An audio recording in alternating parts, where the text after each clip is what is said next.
हर काम करने का एक ड्यू डेट होता है। काम शुरू हो उससे पहले अगर आपका ड्यू डेट एक्सटेंड कर दिया जाए तो ये एक्सटेंशन आपके लिए कभी कभी मजा बन जाता है तो कभी सजा बन जाता है। तो जी हाँ दोस्तों, मैं बात कर रहा हूँ इनकम टैक्स रिटर्न के बारे में, जो काम शुरू होने से पहले ही गवर्नमेंट ऑफ इंडिया या इनकम टैक्स डिपार्टमेंट ने इस डेट को एक्सटेंड कर दिया है, क्योंकि ये है इंडिया और मोदी है तो मुमकिन है। जहां पर अभी इनकम टैक्स का फॉर्म आया नहीं है और इनकम टैक्स का डेट एक्सटेंड कर दिया गया है। पिछले 2-3 सालों में जब प्रोफेशनल चीख चीख के कह रहे थे कि डेट बढ़ा दो, साइट नहीं चल रहा है, कुछ इशू है, तब तो आपको डेट नहीं बढ़ाया गया। आज आप अपनी नाकामी को बताने के लिए आप डेट एक्सटेंड कर रहे हो, वो भी कब, जब आपका कोई काम शुरुआत नहीं हुआ है। मैं Manish Kumar Sinha cross business boundary में आपका स्वागत करता हूं और आज हम बात करेंगे कि इनकम टैक्स का जो डेट एक्सटेंड हुआ है आखिर कब तक और इसका क्या प्रभाव पड़ेगा आपके आईटीआर रिटर्न पर। तो इनकम टैक्स का डेट जो था उसको एक्सटेंड कर दिया गया है और ये नया जो एक्सटेंडेड डेट है वो आपको रिटर्न फाइल करना है उस डेट पर, नहीं तो आपको लगेगा पेनल्टी। तो सबसे पहले हम जान लें कि आईटीआर का ड्यू डेट क्या होता है। 31 जुलाई। अगर आप एक इंडिविजुअल हो और आपका books of accounts CA sign नहीं करता है या आपकी सिर्फ सैलरी इनकम है, हाउस प्रॉपर्टी इनकम है या कैपिटल गेन की इनकम है, अगर आपका बिजनेस इनकम है जहां पर आप सीए से साइन नहीं कराते हो, तो आपके रिटर्न का डेट है 31 जुलाई। अगर आप किसी कारण से 31 जुलाई को रिटर्न नहीं फाइल कर पाते हो तो 31 दिसंबर तक आप रिवाइज रिटर्न फाइल कर सकते हो या आप बिलेटेड रिटर्न फाइल कर सकते हो, जो आप 1,000 या 5,000 के पेनल्टी के साथ रिटर्न को फाइल कर सकते हो। वहीं पर अगर आपने 31 दिसंबर तक रिटर्न नहीं फाइल किया तो आपके पास एक ऑप्शन बचता है अपडेटेड रिटर्न। अब जब मैं आपके साथ वीडियो बना रहा हूं, आपको इनकम टैक्स का डेडलाइन एक्सटेंड की खबर सुना रहा हूं, तो डेफिनेटली ये कौन सा डेट होगा, तो ये डेट सबसे पहला डेट है जो 31 जुलाई, जो ड्यू डेट है।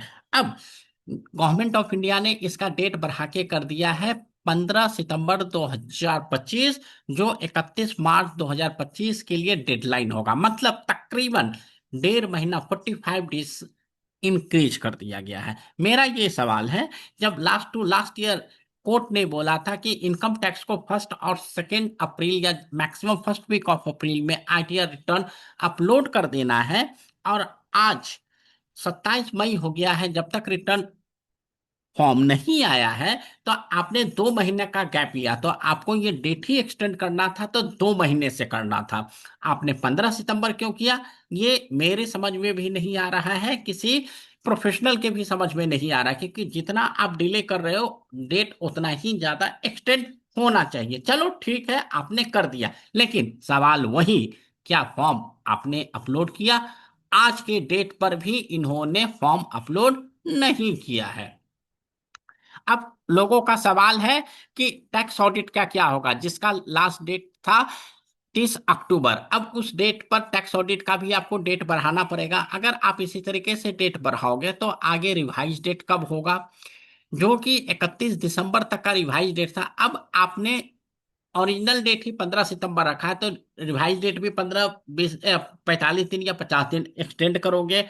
तो इस तरीके से जब आप अगर करते करते 31 मार्च 2026 हो गया, तो नेक्स्ट ईयर तो फिर से हमें काम हो गया था। मतलब सालों भर एक प्रोफेशनल इनकम टैक्स के ही काम में उलझा रहे, सुलझा रहे, और नेक्स्ट ईयर के काम में इंजॉय करता रहे। मतलब पूरा साल वो मई 2025 से लेके अगले जुलाई 2026 तक इनकम टैक्स आप आईटीआर फाइल करवाते रहो। अब जो सबसे अहम मुद्दा है कि ये डेट एक्सटेंड क्यों हुआ है, तो आपको पता है कि short term capital gain listed security पर पहले 15% था। लास्ट ईयर के बजट में इसको 20% इंक्रीज कर दिया गया था, जो जुलाई 2024 के बजट में आया था।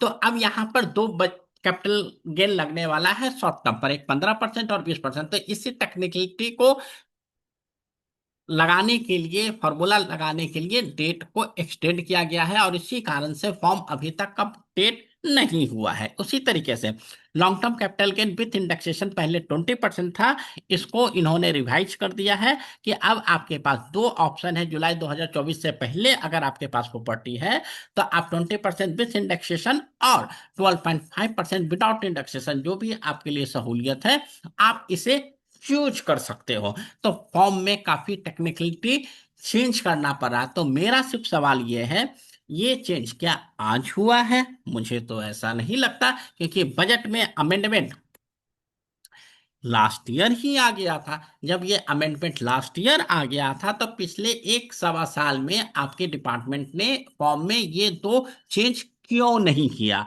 और अब जब आप 2 महीने के बाद डेट एक्सटेंशन की बात करते हो, जो कि अभी फॉर्म भी नहीं आया, तो आपको डेट भी कम से कम 2 महीना एक्सटेंड करना चाहिए। और इतना लेट जो आप कर रहे हो, इससे हर प्रोफेशनल को और जो टैक्स पेयर है उसको प्रॉब्लम होगा। है रीजन, जब भी टैक्स पेयर बैंक में अपना ओडी के लिए, सीसी लिमिट के लिए, टर्म लोन के लिए या लोन लेने के लिए आईटीआर का डिमांड करता है बैंक वाला, तो वो फाइल ही नहीं कर सकता, वो दे ही नहीं सकता, क्योंकि फॉर्म ही नहीं आया है।